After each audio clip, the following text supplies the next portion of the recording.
Página 50. Prehistoria, el largo camino de la humanidad, por Víctor M. Fernández Martínez, 2007. Capítulo 2. El amanecer africano. 2.2. Una historia de huesos. Antes de hablar de los duros esqueletos tenemos que examinar otro apartado, también biológico aunque menos visible, el de los genes. Se sabe que la evolución consiste en que la composición genética de los seres vivos va variando mediante mutaciones y, tal como demostró Motoo Kimura, un gran número de estas, las llamadas neutras, porque no son ni positivas ni negativas para la adaptación y por tanto no sufren el efecto de la selección que las escoge o rechaza, se van produciendo a velocidad constante. Por eso la diferencia entre los genes de dos especies nos puede dar una idea del tiempo que ha transcurrido desde que se han separado. Con todo, para poder usar estos relojes moleculares hacen falta marcadores cronológicos externos como la fecha de alguna separación de especies que sea conocida por datos paleontológicos, que fijen un determinado punto del proceso en el tiempo, es decir que calibren el reloj, y así podamos luego distribuir el espacio intermedio proporcionalmente.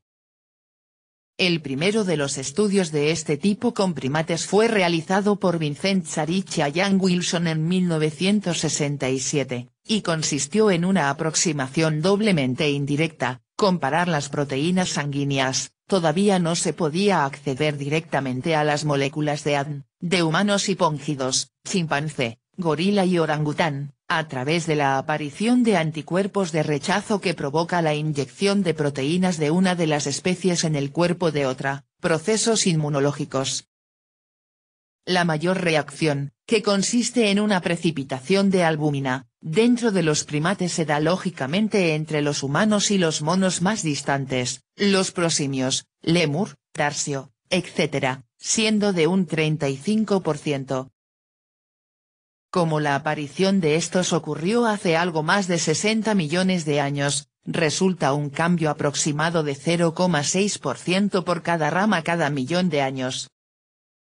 Puesto que la diferencia entre humanos y chimpancés es de un 2,5%, y la misma aparece entre estos últimos y el gorila, se dedujo que la separación entre los dos primeros ocurrió hace un poco más de 4 millones de años. Y entre nosotros y los gorilas la bifurcación ocurrió hace algo más de 8 millones de años. Estudios posteriores usando indicadores genéticos más directos y fiables, hibridación de ADN, han colocado la época en la que vivió el antecesor común a chimpancés y humanos hace unos 6 millones de años. Cuando se publicaron los primeros trabajos inmunológicos citados se pensaba que el Ramapithecus, un primate fósil fechado hace unos 12 millones de años, era ya antepasado directo nuestro, es decir, ya se había separado de la línea de los grandes simios, y por ello los paleoantropólogos acogieron con mucho escepticismo las fechas tan recientes que daba la inmunología para esa separación. Otra razón para ese rechazo, de tipo más inconsciente sin duda, era el malestar que a muchos producía saber que monos y humanos estuviéramos tan cerca. Pero a comienzos de los años 80 la aplicación de técnicas cladísticas de análisis demostró que el Ramapithecus era antepasado únicamente del póngido asiático, el orangután, lo que le apartaba definitivamente de nuestra línea, haciendo más plausibles las fechas de los relojes moleculares. Constatar nuestra gran proximidad genética con los chimpancés, de los que en apariencia somos tan distintos, ha originado una cierta desconfianza hacia los datos genéticos, pero también ha impulsado la investigación para entender mejor la relación que existe entre genes, anatomía y comportamiento. Asimismo, ha llevado a muchos a proponer un cambio de denominación, incorporando a chimpancés y gorilas dentro de la familia de los homínidos, pues están más cerca de nosotros que del otro póngido, el orangután, dejando para los propios humanos y sus antepasados directos el calificativo de homininos al conjunto de humanos y todos los póngidos, orangutanes, los gorilas, y los chimpancés y bonobos, se les sigue llamando hominoideos. Por otro lado, los nuevos datos, Al descartar a los fósiles euroasiáticos como ancestros nuestros, dejaban el escenario de la evolución humana antigua circunscrito de momento al continente africano. Cuando yo terminaba de estudiar prehistoria en la universidad, hace ya casi 30 años, el panorama de géneros y especies fósiles en la línea humana parecía haberse concretado por fin en un esquema lógico y relativamente simple. Había 2 géneros con 3 especies cada uno, los primeros solapados entre sí durante 1 millón de años, pero las segundas consecutivas una después de otra en el tiempo, cronoespecies. Los géneros eran Australopithecus y Homo, y las especies eran Afarensis, Africanus y Robustus en el primero, y Habilis, Erectus y Sapiens en el segundo. La convivencia se había producido entre el último Australopiteco, A. Robustus, y los primeros humanos, H. habilis y H. erectus, entre 2 y 1 millones de años de antigüedad en términos aproximados. Entonces muchos pensaban también que los neandertales, individuos que vivieron en Europa y Próximo Oriente hace unos 100.000 años, eran una subespecie de Homo sapiens, e incluso que podrían haber sido antepasados directos nuestros, por lo que el modelo seguía siendo uniforme por su extremo más moderno. La situación, como sabe cualquiera que lea las páginas de ciencia en los periódicos, ha cambiado radicalmente en los últimos años, y ahora el modelo es lo suficientemente complejo como para tener que presentarlo aquí en forma de tabla con todos los géneros y especies aceptadas por al menos una parte de la comunidad científica a fecha de hoy, tabla 1. Cuando empecé a escribir este libro estaba seguro de tener que actualizar varias veces la tabla y escribir al final la última fecha en que fue revisada, como cuando expresamos el día de consulta de una página web de Internet que puede cambiar constantemente. En concreto, las últimas noticias que pude recoger son las dudas sobre el carácter auténtico del hobbit de la isla de Flores, el Homo floresiensis, del que sigue sin descartarse que sea un ejemplar de sapiens normal aquejado de la enfermedad de microcefalia. En los animales vivos es fácil diferenciar una especie de otra. No se trata solo de que su aspecto exterior sea diferente, sino sobre todo que los individuos de una especie pueden reproducirse sexualmente entre sí, y lo contrario ocurre cuando son de diferentes especies. En algún caso de especies muy próximas, como el asno y el caballo, es posible que tengan descendencia cruzada, el mulo, aunque estos animales son estériles. Pero todas esas características no son observables en los huesos, y cuando lo que tenemos son solo unos pocos fragmentos de hace cientos de miles de años la distinción de especies es aún más difícil. Una de las claves para entender la proliferación actual de géneros y especies es la aplicación progresiva a los huesos de la cladística, un método taxonómico propuesto en la década de 1950 por el zoólogo alemán, especialista en larvas de insectos, Wilhelm Nick. Para clasificar a los animales en función de su camino evolutivo, filogenética, se diferencian aquellos caracteres que son nuevos, porque acaban de aparecer en la evolución, caracteres derivados, de los que son antiguos y provienen de algún antepasado común más lejano, caracteres primitivos. Solo los primeros han de ser tenidos en cuenta cuando aparecen en varias especies para entonces relacionarlas entre sí, aunque teniendo mucho cuidado de no confundirlos con caracteres resultado de evolución paralela o convergente, homoplasia, cuya igualdad no proviene de un antepasado común reciente sino de la adaptación al mismo ambiente o de la simple casualidad estadística, por ejemplo, las alas de los pájaros y las de los murciélagos. En el caso antes citado del Ramapithecus, lo que hizo cambiar tan radicalmente su posición filogenética, junto con sus parientes Sivapithecus y Kemyapithecus, fue que los investigadores dejaron de valorar los caracteres que tenía en común con Australopithecus, concretamente en los dientes y mandíbula, por considerarlos ahora primitivos o paralelos, para fijarse en cambio en otros aspectos más raros y nuevos, derivados, que los relacionaban con los modernos orangutanes, en especial un hueso que está debajo de la nariz, Clivus naseo-alveolar, y que ambos tienen especialmente prominente. De aquí que hoy los artículos y las discusiones paleontológicas hagan constantes referencias a caracteres derivados, primitivos o paralelos en unos huesos y otros, aunque a veces no existe consenso sobre si determinado carácter pertenece a una u otra de esas clases. Por poner un ejemplo cercano para los arqueólogos españoles, el Homo antecesor, el primer tipo fósil humano definido con restos hallados en nuestro país, basa su existencia separada de otros fósiles del Pleistoceno medio europeo y africano en unos pocos caracteres derivados que comparte con los posteriores sapiens y neanderthalensis, y de los que carecen los fósiles más antiguos y, en otros aspectos, más parecidos a él, Erectus y Ergaster. Entre esos caracteres está, por ejemplo, el borde superior convexo de la placa del hueso temporal del cráneo. Al tener rasgos diferentes de los segundos, ya sería una especie diferente, y por tener otros iguales que los primeros sería el antepasado común de ambos. Otro cambio espectacular de posición genealógica fue el producido cuando se apartó al neandertal de la línea de los humanos actuales, en la que sin embargo siguieron incluidos todos los fósiles africanos de la misma época, mediados y finales del Pleistoceno medio. Resulta que los neandertales de Europa y Próximo Oriente tienen varios caracteres en el cráneo, en concreto dos protuberancias en la base, la mastoidea y la occipitomastoidea, y un hueco sobre el occipucio, depresión suprailíaca, que no se conocían en los fósiles más antiguos, y por lo tanto son derivados, y que no aparecen en los fósiles africanos, los rhodesioides del sur como el cráneo de Kabwe, los magrebíes como Jebel y Roud, etc., ni tampoco en los humanos actuales. El hecho anterior provocó que los restos del segundo tipo dejaran de llamarse neandertaloides o neandertales africanos para pasar a ser restos de Homo sapiens arcaico o de humanos anatómicamente modernos, según su antigüedad relativa, y considerarse los primeros representantes de la especie humana actual.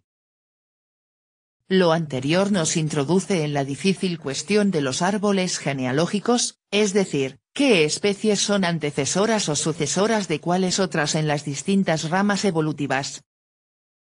La rama que más nos interesa es lógicamente la más alta del árbol, es decir, la que lleva al único género y especie homininos hoy presente en la Tierra, Homo sapiens. La figura 2 muestra la situación cronológica de las más importantes especies de homínidos, también se representa el chimpancé, que existieron durante los últimos 7 millones de años. Con diferentes tonos de gris se representa el valor de cada tipo fósil en los atributos fundamentales de cráneo, dientes y locomoción. Se piensa que el antepasado común a humanos y chimpancés, cuyos restos todavía no parecen haber sido hallados, debería estar próximo a estos últimos, que se supone que han evolucionado mucho menos, es decir tener cráneo y dientes pequeños además de ser casi cuadrúpedo. Luego vendría el grupo de los primeros homininos, con los géneros Sahelanthropus, Horrorin y Ardipithecus. El primero es el más antiguo, 7-6 millones de años, y también el último hallado en Chad, en la región del Sahel, de ahí su nombre, al sur del Sahara, muy lejos de África Oriental, y su posición genealógica plantea problemas, al decir de los expertos, visto por atrás parece un chimpancé, pero visto desde delante se parece mucho a los posteriores australopitecos, que ya estaban claramente en nuestra línea. También se discute si era bípedo, porque la posición del agujero de la columna vertebral, foramen magnum, en la base del cráneo no está todavía tan centrada como ocurre cuando se cumple esa condición. Esta mezcla de caracteres, mosaico, lleva a pensar en la posible existencia de numerosas y variadas especies durante la época en que se separó nuestra rama del último primate. Estudios genéticos recientes apuntan incluso a que pudo haber frecuentes cruces entre la rama que llevó a los humanos y la de los chimpancés. El siguiente tipo en aparecer, Horrorin, es conocido solo por unos pocos huesos de hace unos 6 millones de años. Hallados en Kenia. Aunque sus descubridores reclaman para él la condición de antepasado nuestro, otros científicos han puesto en duda su estatus a la espera de descubrir más restos de la misma época. Parece haber mayor acuerdo sobre la posición genética de Ardipithecus, con una especie más reciente y mejor conocida, Ramidus, y otra más antigua, Cadabra, como género intermedio entre ese desconocido antepasado común y el australopiteco más antiguo, Anamensis. Se trataba de individuos de muy pequeña talla, apenas 120 centímetros, con dientes de aspecto primitivo pero que ya eran sin duda potencialmente bípedos. Algunos fósiles del género fueron hallados junto a huesos de animales de medios húmedos y ello hizo dudar que el bipedismo fuera resultado de la adaptación a la sabana abierta, pero el último hallazgo de Gona, Etiopía, fechado hace 4,5–4,3 millones de años, apunta a que vivió en un nicho ecológico muy variable. Luego comienza la línea formada por el género inmediatamente anterior a los humanos, los australopitecos.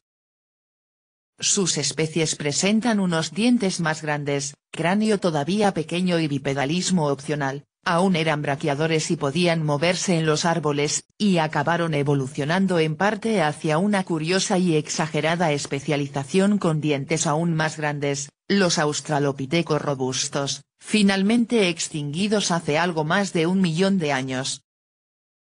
La primera especie registrada, en torno a los 4 millones de años, es Australopithecus anamensis, con unos pocos huesos encontrados en Kenia que no permiten decir mucho sobre ella, aunque hace poco se han encontrado restos más completos en Corsidora y Asaisie, Etiopía, fechados algo antes de 4 millones de años. Y que parecen confirmar que se trata del primero de esa línea y tal vez nuestro primer antepasado seguro después de Ardipithecus. Más tarde tenemos a una especie que duró hasta hace algo menos de 3 millones de años, y cuyos restos fueron hallados en Etiopía y Tanzania y son relativamente bien conocidos, sobre todo el pequeño ejemplar femenino llamado Luki, Australopithecus afarensis. A pesar de su pequeño cráneo de aspecto simiesco, sus dientes y curvatura de la mandíbula son parecidos a los humanos, y tanto su pelvis como sus piernas son casi iguales que las actuales. Algunos detalles, como por ejemplo la ligera curvatura de los huesos de los pies o los largos brazos, sugieren una adaptación a subirse a los árboles que pudo corresponder a parte de su comportamiento real o bien tratarse solo de un atavismo primitivo.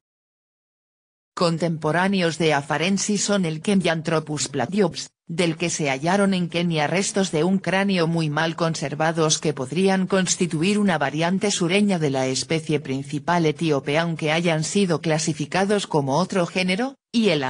Bar el Ghazali. Este último presenta un gran interés por haberse encontrado en Chad, hacia la parte central norte del continente, 2.500 kilómetros al oeste del Valle del Rift, donde hasta entonces habían aparecido todos los demás restos. Aunque algunos rasgos dentarios son más avanzados que en Afarensis, otras variables son tan similares que muchos investigadores le consideran una variedad más del Australopiteco etíope. Otro aspecto destacado de este homínido, al igual que Sahelanthropus y Orrorin, es que fue descubierto y definido por un equipo francés, perteneciente a una comunidad científica diferente de la anglosajona hegemónica en este campo. La siguiente especie de la lista es A. africanus, la primera que se descubrió, en 1924, y una de las mejor conocidas gracias a una muestra abundante y representativa de huesos, todos ellos descubiertos en Suráfrica, Sterkfontein, Makapansgat, Gladys Valley, Taung.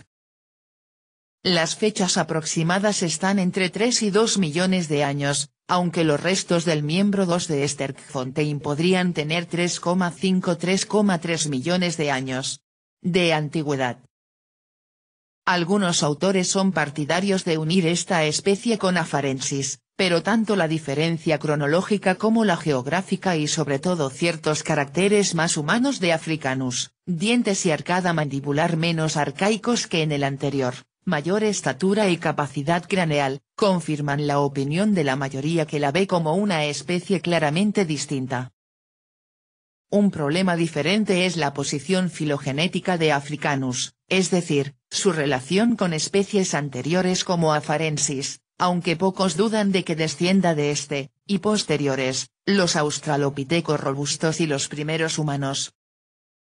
Contemporánea en parte de Africanus es otra nueva especie definida en Etiopía, A. Gari, fechada hacia 2.5 millones de años, que podría ser la variante africana oriental de la anterior y cuyos caracteres la colocan en un término medio entre los australopithecos gráciles, Afarensis, Africanus, y los géneros robustos que veremos a continuación, aunque otros prefieren situarla en la línea humana como directo antepasado por encima del otrora favorecido Africanus.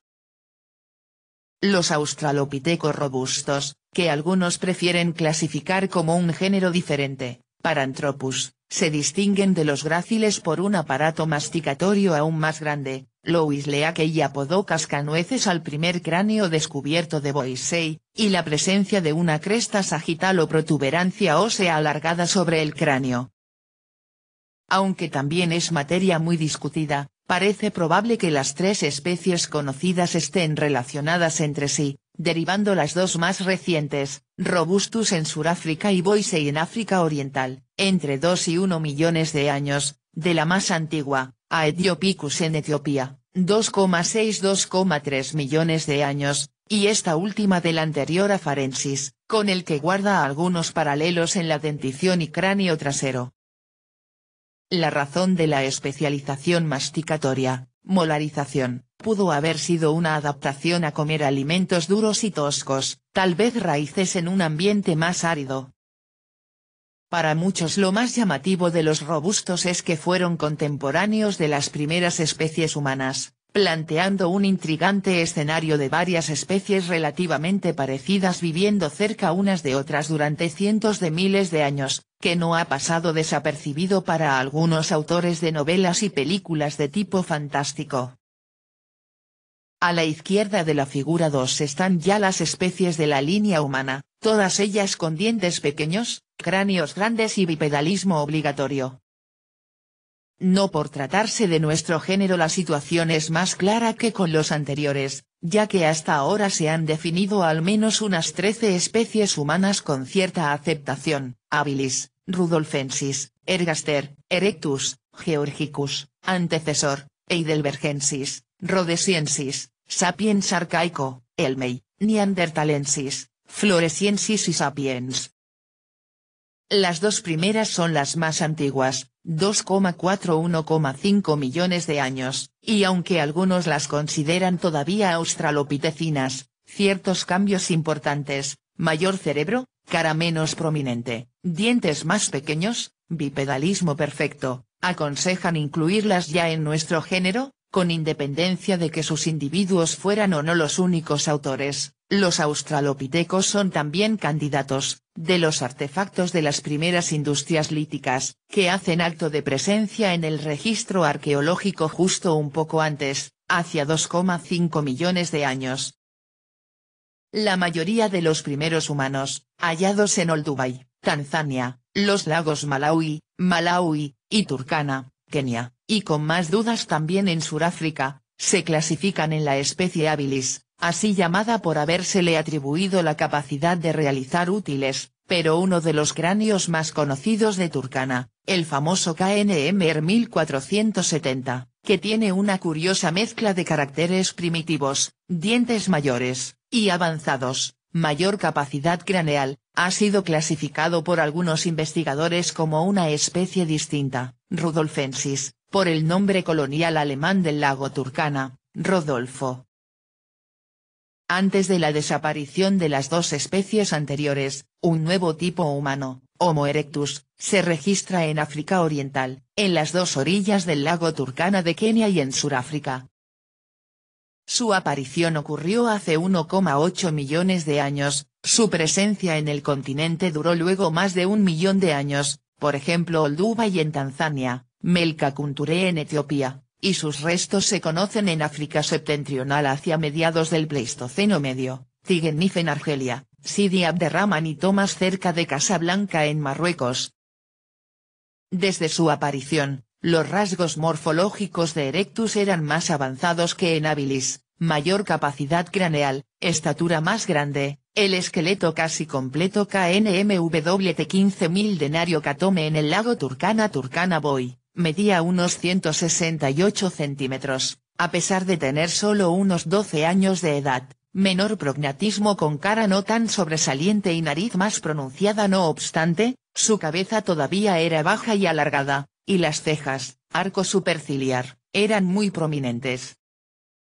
Como veremos en el siguiente capítulo, muy pronto después de su aparición en África, Erectus se desplazó hacia Asia, continente donde fueron descubiertos por primera vez sus restos en la isla de Java en 1891, por el holandés Eugene Dubois que los llamó Pithecanthropus erectus. Más tarde aparecieron otros en China. Aunque la mayoría de los investigadores clasifican a los fósiles africanos y a los asiáticos dentro de la misma especie, la ausencia en los primeros de ciertos caracteres derivados únicos de los ejemplares de Java y China, así como su retención de rasgos arcaicos en la forma mandibular y de las coronas y raíces dentarias, han llevado a algunos a proponer una distinción específica para los fósiles de Turkana y sus sucesores africanos, usando la denominación de Homo ergaster y dejando la de Erectus solo para los restos asiáticos. La denominación ha tenido fortuna entre los investigadores europeos, que piensan que fue esta variante la que llegó a nuestro continente y que era distinta de la propiamente Erectus que se habría desarrollado más tarde y de forma independiente en Asia. Como se aprecia, en la figura 2 no hay líneas que unan unos fósiles con otros en relaciones de descendencia. Está claro que la dirección de la derecha fue camino de la extinción, y la de la izquierda fue hacia todo lo contrario, el enorme éxito adaptativo de los humanos actuales, pero con tal profusión de especies resulta muy difícil decir cuáles dieron origen a cuáles y qué tipos fueron solo ramas laterales, extinguidas sin sucesión. Todavía más a la derecha debería haber otra línea, la de los antepasados de gorilas y chimpancés actuales, pero la falta absoluta de información, por la destrucción de sus restos óseos en los ambientes húmedos de selva, nos obliga a dejarla completamente vacía.